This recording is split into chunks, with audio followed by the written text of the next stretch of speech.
All right.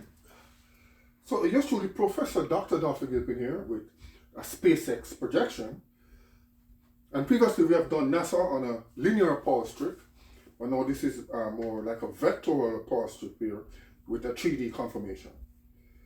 So we spell the word SpaceX going around this, the bottom here, clockwise, S-P-A-C. And on top here we have E and X, SpaceX.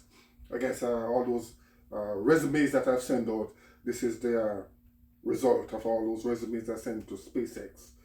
You know, Elon Musk is over there now, but I sent it out about 5 years ago. A lot of resumes, and I got some replies, but not even an interview I could have gotten. Anyway, here we are. And so for S, we have used the dominant S, uppercase, and that stands for sulfur, silicon, aluminum, scandium, strontium, and samarium. So all this can derive from the word S, but only sulfur stand independently alone.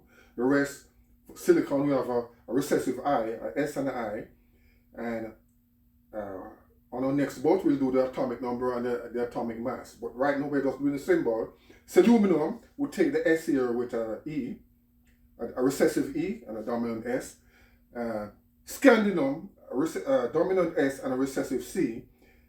Strontium, a dominant S and a recessive R. And samarium, a dominant S and a recessive N. We take the letters one by one as we go around in a clockwise direction and this 3D conformation for SpaceX.